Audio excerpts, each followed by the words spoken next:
पूर्णिया के निर्दलीय सांसद पप्पू यादव को लॉरेंस बिश्नोई गैंग से लगातार जान से मारने की धमकी मिल रही थी।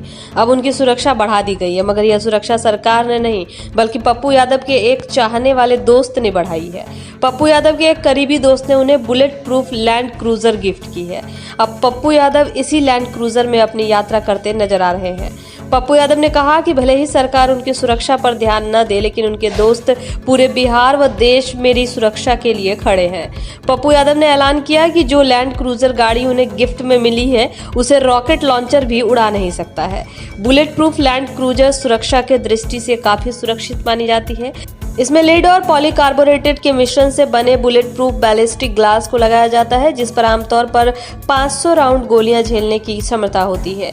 बुलेट प्रूफ लैंड क्रूजर के अंदर और बाहर फ्रेम पर बैलिस्टिक लेयर लगाया जाता है ताकि यह कोई बड़ा धमाका भी झेल सके। इस बुलेट प्रूफ गाड़ी का चक्का भी विशेष रूप से बनाया गया है, जिस पर बुलेट का असर नहीं होता है। गौरतलब है, एनसीपी नेता बाबा सिद्दीकी की मुंबई में हत्या के बाद पप्पू यादव को लगातार लॉरेंस बिश्नोई गैंग के नाम पर जान से मारने की धमकी मिल रही है। पूर्णिया में स्थित उनके आवास अर्जुन भवन को उड़ाने तक की धमकी भी दी गई है। इस दृष्टि से भी सुरक्षा में पप्पू यादव के लिए बुलेट प्रूफ लैंड क्रूजर कारगर साबित होगी। बुधवार को पूर्णिया के निर्दलीय सांसद मधेपुरा उसी कार से विभिन्न शादी समारोह में पहुंचे थे। लगातार कई दिनों से धमकियां मिल रही है, सरकार इसके बारे में कुछ भी अच्छा, एक बात समझ लीजिए कि 1.5 महीना हो गया कब घटना घटी बाबा सिद्दीकी। अब उस पर हम कोई गंभीर है नहीं, किसी सिस्टम जिसके साथ हो जाए, पूरा गवर्नमेंट उसके साथ हो जाए। अब इस सब से हम क्या डरें। महाराष्ट्र में हम काम किए, 23 दिन हम मोटरसाइकिल से बीजेपी के हर सिस्टम को चैलेंज किए, सरकार हमारी बनी। हम तो कहीं सुरक्षा नहीं मांगे। आज भी सवेरे बड़ी धमकी है कि जो हंस गुस्सा वाला हम लोग करते हैं उससे बुरा हंस कर। भैया ये सब तो मेरे लिए मुद्दा नहीं है। मेरे लिए मुद्दा मैंने जो आपको बताया कि हमारी प्राथमिकता एयरपोर्ट थी, हमारी प्राथमिकता NH है, मेरी प्राथमिकता रेलवे है, हाईडीएम है, मेरी प्राथमिकता यहाँ के गरीबी को खत्म करने की, मेरी प्राथमिकता बिल्कुल एक नए बिहार के थॉट को लेकर। अब इन लोगों से हम डरे या डर जाते तो हम महाराष्ट्र में हमको कौन सा सुरक्षा लेकर के हम झारखंड में चलते हैं। अभी कौन सा सुरक्षा इसको। लेकिन जब फैमिली की बातचीत होगी, परिवार को भी आप शेयर करिएगा, तब तो मेरे लिए कष्टप्रद है। आप RSS के चीफ को दीजिए सुरक्षा, आप तय करिए, कंगना को दीजिए, सुधीर चौधरी को दीजिए। सत्ता की बात करने वाले को आप माथे पे रखिए, लेकिन सच बोलने वाले को नजदीक तो रखिए, आलोचक को नजदीक तो रखिए। हम तो अपनी जिम्मेदारी का एहसास करते हैं और अपने दायित्व और कर्तव्यों का पालन करते हुए आपको जगाते हैं कि संविधान, लोकतंत्र और देश से कोई व्यक्ति बड़ा हो जाएगा तो वो देश खंडित है। मैं कई बार ये बात आज भी मैं कह रहा हूँ कि देश की जो परिस्थितियां हैं वो गृह युद्ध की ओर जा रही है। हम देख रहे हैं ना, देश के हालात अच्छे नहीं हैं और ये मेरा जिम्मेदारी है, मेरा दायित्व है।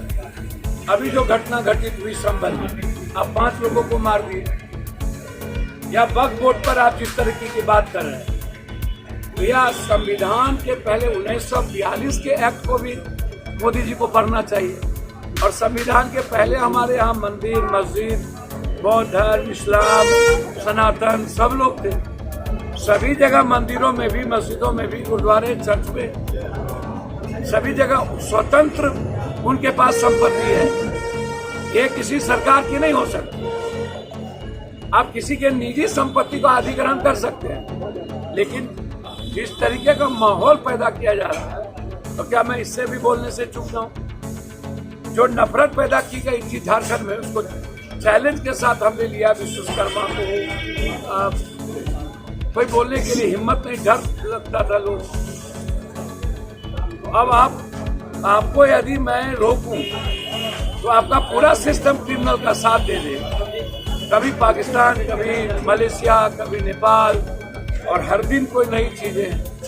तो वो मैटर मेरे लिए नहीं है, लेकिन हम परिवार की सुरक्षा तो चाहें। मैं अपनी सुरक्षा की चिंता नहीं करता, और मैंने पहले भी कह दिया कि मेरी सुरक्षा की चिंता भारत सरकार को करने की जरूरत नहीं। हम अभी रांची जा रहे हैं और हम सब कुछ सोशल मीडिया पर होता है, उसमें जहाँ करना हो करे ना, लेकिन बार बार एकदम को रिपीट करना। आज भी धमकी मिला है, सुबह 9 बजे हमने तो उसको वीडियो भेज दिया। क्या बोले हैं धमकी देकर? अब वो वीडियो सुनिए ना, ये सब चीजें हमसे। सर एक रेंज रोवर काफी चर्चे में है आजकल। रेंज रोवर चर्चे में मतलब कौन रेंज रोवर? आपके दोस्त ने आपकी सुरक्षा का ध्यान में रखते हुए आपको एक गाड़ी गिफ्ट किया गया है। प्रधानमंत्री को बुलेट प्रूफ नहीं है क्या? देश में सिर्फ पप्पू यादव को बुलेट प्रूफ है।